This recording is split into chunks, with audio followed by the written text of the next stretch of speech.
Hi everyone, welcome back on Satyam Online Educational Platform. Myself is Indra Singh and today I'm going to start Science of Class 8 जिसमें हम first and pressure chapter को पढ़ रहे हैं। इस online series में अभी तक हम क्या क्या देखे तो फर्स्ट के बेसिक डेफिनेशंस को देखे, उसके ऊपर क्वांटिटीज को समझे, देन आफ्टर हम इनर्शिया को देखे एंड उसके एग्जांपल्स को देखे।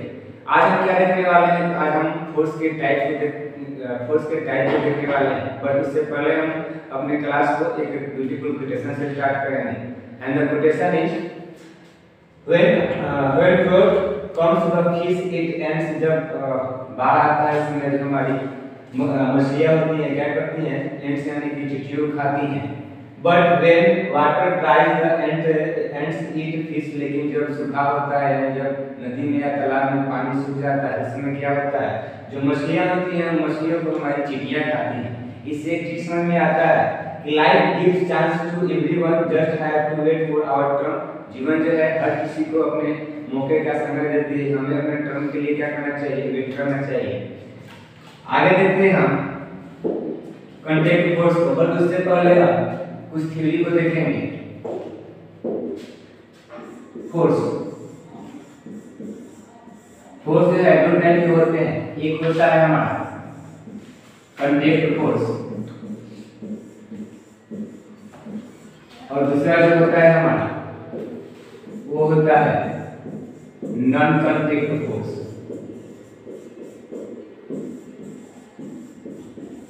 पहले हम समझेंगे कि कांटेक्ट फोर्स क्या होता है और नॉन कांटेक्ट फोर्स क्या होता है।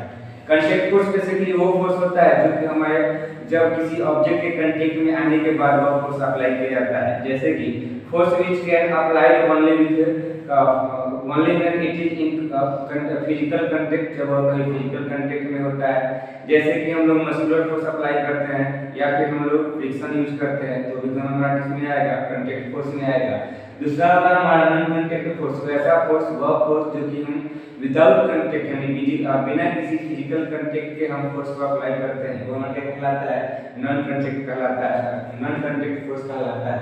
जिसको हम बोलेंगे कि force which apply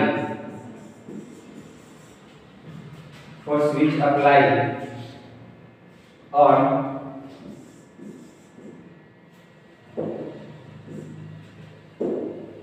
only in contact is called contact force। वह फोर्स जिससे कांटेक्ट में आने के बाद अप्लाई होता है वो क्या कहलाएगा? हमारा कांटेक्ट फोर्स कहलाएगा। दूसरा जो हमारा है non contact force. Non contact force क्या कहलाएगा? क्या होगा हमारा? तो force which can be applied without contact. वह फोर्स जो बिना कांटेक्ट के अप्लाई किया जाए वो क्या कहलाएगा? नॉन कांटेक्ट कहलाएगा। फोर्स which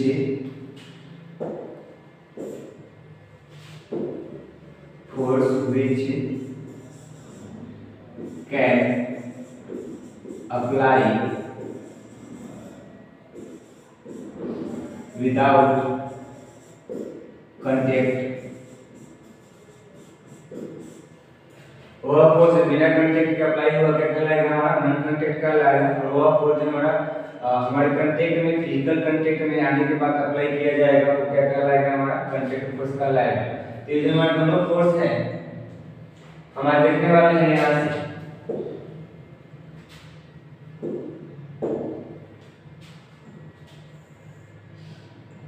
बोल रहा है कांटेक्ट फोर्स। कांटेक्ट फोर्स जो हमारा होता है देखो क्या होता है? कांटेक्ट फोर्स वह फोर्स जिसमें दो ऑब्जेक्ट्स होंगे आपस में क्या होंगे? कांटेक्ट में आएंगे। जैसे हमारा कौन सा होगा? मस्कुलर फोर्स होगा। फर्स्ट एग्जांपल में जब भी किसी अपने बॉडी से किसी ऑब्जेक्ट के ऊपर फोर्स को अप्लाई करते हैं तो क्या करते हैं? उससे कांटेक्ट में आते हैं। तो बोल रहा है कैन यू पुश और lift a book lying on a table without touching it. क्या आप किसी बुक या पुस्तक को जो टेबल के ऊपर में रखा हुआ है उसको बिना टच किए हुए उसको मूव कर सकते हैं? नो, उसको ऐसे बिना टच किए हुए मूव नहीं कर सकते हैं। Can you lift a bucket of water without holding? क्या आप कोई बाल्टी जो है उसको बिना टच किए हुए, बिना उसको छुए हुए उठा सकते हैं, हम उसको उठा सकते हैं। Generally to apply a force on an object your body has to be contact with the object. सामान्यतः जब हम फोर्स को अप्लाई करते हैं किसी ऑब्जेक्ट पे तो उसमें हमारा जो बॉडी का कोई ना कोई ऑर्गन जो होता है उसके साथ फिजिकली क्या होता है, कंटेक्ट में आता है। द कंटेक्ट में आल्सो बी विद द, और जो हमारा कंटेक्ट होता है with the help of a stick or a piece of rope, और या जो हमारा होता है कंटेक्ट हो या तो किसी स्टिक से होता है या फिर किसी रस्सी के हेल्प के माध्यम से होता है। when we push an object like a school bag or lift a bucket of water, जब हम किसी स्कूल बैग को कैरी करते हैं या फिर हम वहाँ पे बकेट यानी कि किसी बाल्टी में पानी भरा हुआ है उसको हम जब कैरी करते हैं तो क्या होता है, उससे कंटेक्ट में हम आते हैं। where does the force come from? This force is caused by the action of muscle in our body, और यह जो है हमारी बॉडी में मसल के कारण क्रिएट हो रहा है। the resulting due to the action of muscles is known as muscular force। जो हमारे मसल के कारण फोर्स अप्लाई हो रहा है, जो हमारे एक्शन में आ रहा है वो क्या कहलाएगा, हमारा मस्कुलर फोर्स कहलाएगा। और यह जो मस्कुलर फोर्स होगा यह किसके टाइप में आएगा, तो यह कंटेक्ट फोर्स के टाइप में आएगा, क्योंकि जब भी हम मस्कुलर फोर्स को अप्लाई करेंगे तो वहां पे हम उस ऑब्जेक्ट के साथ में टच में आएंगे, यानी कि वहां पे हम उसको टच करेंगे। तो जब उसको टच करेंगे तो क्या कहलाएगा, हमारा कंटेक्ट फोर्स कहलाएगा। आगे बोल रहा है कि it is the muscular force that enables us to perform all activities involving movement और बेंडिंग ऑफ आवर बॉडी। इसमें जो हमारे मस्कुलर फोर्स में है वो सभी हमारे एक्टिविटी इन्वॉल्व होते हैं, जैसे कि बेंडिंग ऑफ बॉडी, हम जब बॉडी को बेंड करते हैं, मोड़ते हैं, वो इन क्लास 7 में पढ़े हैं। You have learn that in the process of digestion the food gets pushed through the alimentary canal, could it be a muscular force that does it? तो जो हम लोग डाइजेशन का प्रोसेस है उसमें क्या करते हैं, पहले फर्स्ट ऑफ ऑल भोजन को इंजेक्ट करते हैं बॉडी में, सॉरी इंजेक्शन करते हैं। तो मतलब इंजेक्शन के बाद क्या होता है, बॉडी के अंदर हमारे एलिमेंट्री कैनल के द्वारा जाता है, तो वहाँ पे जो हमारा एलिमेंट्री कैनल के द्वारा जा रहा है क्या हो रहा है, यहाँ पे पुश हो रहा है। तो किसके कंटेक्ट में आने पर हो रहा है, बॉडी के मसल के कंटेक्ट में आने पर हो रहा है, तो भी क्या कहलाएगा, हमारा कंटेक्ट फोर्स कहलाएगा। You also know that lungs expand and contract while we inhale and exhale air during breathing। साथ ही साथ आप जानते हैं कि जो हमारा लंग्स है यानी जो हमारा फेफड़ा है, जब सांस लेते हैं, ब्रीथिंग करते हैं, इसमें हम जब ऑक्सीजन को अंदर लेते हैं और कार्बन डाइऑक्साइड को बाहर निकालते हैं, तो इसमें क्या हो रहा है, हमारा फोर्स का अप्लाई हो रहा है। Where are these muscles located which make breathing possible? Can you list a few more examples of the force expressed by the muscle in our body? क्या आप ऐसे कुछ और फोर्सेस के एग्जांपल ले सकते हैं जो हमारे बॉडी में क्रिएट होते हैं, तो हम ले सकते हैं, जैसे आगे देखेंगे यहाँ पे आप बेसिकली देखे होंगे हमारे एग्जाम में ऐसा होता है, ये एक बैलगाड़ी है जिसके ऊपर में कुछ लोड किया गया है और यहाँ भाई साहब क्या कर रहे हैं, उसको कैरी कर रहे हैं। तो यहाँ पे जो हमारा ऑक्सीजन जो हमारा बैल है क्या कर रहा है, ये इसके अपने मस्कुलर फोर्स के कारण से इस गाड़ी को वहाँ पे कैरी कर रहा है। तो वही बोल रहा है कि animals also make use of muscular force to carry out their physical activity and other tasks। Animals की जो हमारे जंतु जो है वो भी मस्कुलर फोर्स को कैरी करते हैं। And animals like bullock, horses, donkey and camels are used to perform various task for us. और भी बहुत सारे एनिमल्स हैं जो क्या करते हैं, अलग अलग प्रकार के टास्क को कंप्लीट करने के लिए अपने बॉडी से मस्कुलर फोर्स का यूज करते हैं। In performing these tasks they use muscular force। इन सभी टास्क को कंप्लीट करने के लिए सब क्या करते हैं, मस्कुलर फोर्स का यूज करते हैं। आगे बढ़ेंगे,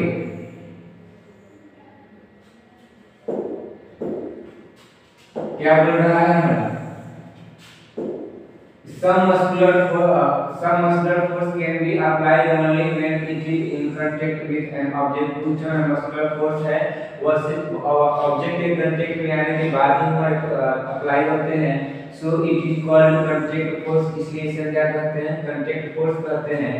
are the other types of contact force, क्या यहाँ और भी अन्य प्रकार के कांटेक्ट फोर्स है तो हमारा है जैसे कि हमारा फ्रिक्शन आगे हमारा मिलेगा, तो फ्रिक्शन भी क्या है कांटेक्ट फोर्स है। जैसे कि आप साइकिल को कैरी करते हैं, साइकिल चलाते हैं, आप देखते हैं कि साइकिल का पहिया जो होता है वह सड़क पर क्या करता है, फ्रिक्शन को अप्लाई करता है।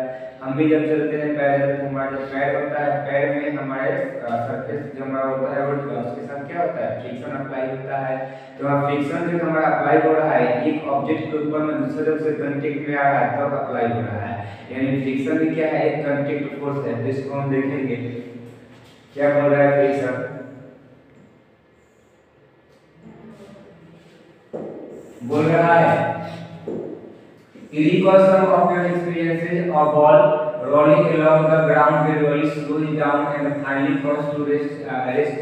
एक बॉल जो होता है बॉल जब मोशन में रहता है तो वह बहुत तेज रहता है, लेकिन जैसे से वह रोलिंग करता है टाइम के अकॉर्डिंग क्या होता है वह स्लो होता है और एक टाइम ऐसा आता है कि वह रेस्ट में आ जाता है। किसके कारण से, तो फ्रिक्शन के कारण से, क्योंकि वह ग्राउंड के कांटेक्ट में आ रहा है, ग्राउंड के कांटेक्ट में आ रहा है तो ग्राउंड में और उस बॉल में क्या हो रहा है, एक फोर्स अप्लाई हो रहा है and that force is called frictional force. वह फोर्स जो क्या कहलाएगा, फ्रिक्शनल फोर्स कहलाएगा, जो कि बॉल अप्लाई कर रहा है किसके ऊपर में, ग्राउंड के ऊपर में। When we stop pedaling a bicycle, it gradually slows down and finally comes to a stop। जब हम लोग साइकिल में पैडल मारते हैं तो क्या होता है, साइकिल हमारा मूव होता है, लेकिन जब पैडल मारना छोड़ देते हैं तो क्या होता है, साइकिल स्लो होने लगता है और धीरे धीरे वो रेस्ट में आता है यानी स्टॉप पे आता है। किसके कारण से, फ्रिक्शन के कारण से। A car or a scooter also comes to rest। एक कार या स्कूटर जो है उससे इसमें भी वही कहानी है, इसको हम रन करने के बाद स्टॉप कर दें तो कुछ समय तक मूव करेगा, लेकिन स्लोली स्लोली धीरे धीरे क्या करेगा, अपना स्पीड बढ़ाता जाएगा और एक टाइम ऐसा आएगा कि रेस्ट में आ जाएगा। किसके कारण से, तो ड्यू टू फ्रिक्शन, फ्रिक्शन के कारण से। Once its engine is switched off, similarly a boat comes to rest if we stop rowing it। Same यही कहानी है, अगर हम किसी नाव को खेल रहे हैं और नाव को क्या करेंगे, इसको हम इंजन ऑफ कर दें तो क्या होगा, अचानक जो हमारा नाव होगा वो स्लो हो जाएगा और स्लो होने के बाद एक टाइम ऐसा आएगा कि वो क्या हो जाएगा, रेस्ट में आ जाएगा। Can you add some more such experiences, क्या आप ऐसे कुछ एक्सपीरियंसेस ले सकते हैं, तो हम ले सकते हैं, आगे देखते हैं। इन ऑल दीस सिचुएशंस, इन सभी सिचुएशंस में no force appears to be acting on object। कोई भी फोर्स जो है इस ऑब्जेक्ट के ऊपर में दिखता प्रतीत होता हुआ दिखाई नहीं देगा। Yet their speed gradually decrease and they come to rest after some time। और यह स्पीड क्या होगा, स्लोली डिक्रीज करेगा और एक टाइम ऐसा आएगा कि कुछ समय के बाद रेस्ट में आ जाएगा। तो व्हाट कॉजेज और change in their state of motion, तो उसके स्टेट का मोशन के स्टेट में किसके कारण से चेंज हो रहा है, तो could some force be acting on them, क्या से कोई फोर्स एक्ट हो रहा है, वहां से कोई फोर्स एक्ट हो रहा है and that is frictional force. वह कौन सा फोर्स होगा, हमारा फ्रिक्शनल फोर्स होगा। Can you guess the direction in which the force must be acting on each case? क्या आप बता गेस कर सकते हैं कि जो हमारा फोर्स है वह किस डायरेक्शन में अप्लाई हो रहा है, तो जिस डायरेक्शन में हमारा मोशन हो रहा है सेम उसके अपोजिट डायरेक्शन में अप्लाई हो रहा है। जैसे कि मान लीजिए ये कोई हमारा बॉडी है और यह फॉरवर्ड डायरेक्शन में मूव कर रहा है, तो जो फ्रिक्शनल डायरेक्शन होगा किस डायरेक्शन में होगा, तो उसके अपोजिट डायरेक्शन में होगा। या फिर ये कोई पहिया है हमारा साइकिल का, यह फॉरवर्ड डायरेक्शन में मूव कर रहा है, तो जिस पे फ्रिक्शनल फोर्स अप्लाई होगा वह किस डायरेक्शन में अप्लाई होगा, उसके अपोजिट डायरेक्शन में अप्लाई होगा। जैसे हम लोग हैं तो हम जब चलते हैं तो हमारे पैरों के साथ जो फोर्स अप्लाई होता है वह फॉरवर्ड डायरेक्शन में होता है, लेकिन जो फ्रिक्शनल फोर्स अप्लाई होता है वह ठीक हमारे अपोजिट डायरेक्शन में उसका अप्लाई होता है। जिस कारण से हम क्या करते हैं, टायर्ड फील करते हैं, थक जाते हैं। कभी-कभी हम लोग काफी लॉन्ग टाइम तक और हम लोग वॉक करते हैं तो उसमें क्या होता है, हम थकान महसूस करते हैं। किसके कारण से, फ्रिक्शन के कारण से।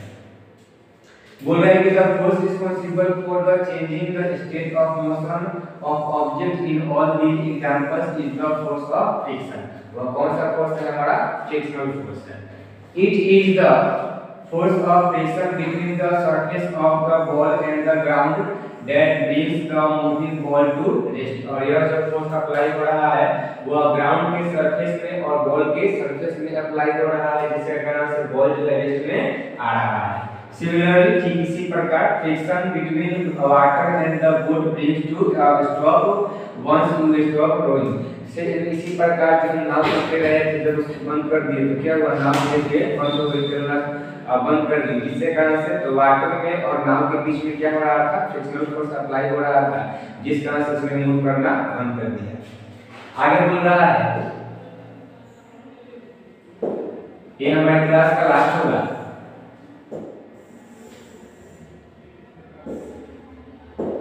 क्या बोल रहा है कि the force of friction always acts on the moving object and its direction is always according to the direction of motion.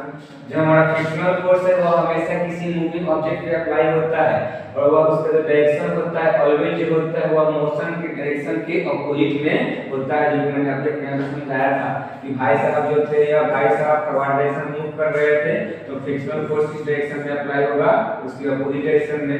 Cycle का पहिया जो है अगर इस डायरेक्शन में मूव कर रहा है तो फ्रिक्शनल फोर्स किस डायरेक्शन में अप्लाई होगा, तो उसके अपोजिट डायरेक्शन में। यानी कि फ्रिक्शनल फोर्स हमेशा जो अप्लाई होता है किस डायरेक्शन में होता है, मोशन के अपोजिट डायरेक्शन में होता है। Since the force of friction arises due to the contact between surface, कि जो हमारा जो फ्रिक्शनल फोर्स है वो कब अराइज हो रहा है, कब उत्पन्न हो रहा है, तो सब ऑब्जेक्ट के सरफेस के साथ कांटेक्ट में आने के बाद हो रहा है। So it is also known as contact force, इसलिए यह कांटेक्ट फोर्स के नाम से जाना जाएगा। It is also an example of a contact force, इसलिए क्या है, कांटेक्ट फोर्स का एग्जांपल है। You will learn more about this course in chapter 12। आप इसके बारे में चैप्टर 12 में पढ़ेंगे, जहाँ पे हम फ्रिक्शन चैप्टर के अलग ही टॉपिक देखेंगे और उसको हम डिटेल में समझेंगे कि फ्रिक्शन के कारण हमारी लाइफ में क्या क्या करना करती है, फिर क्या उसका हमारी लाइफ में गोल है।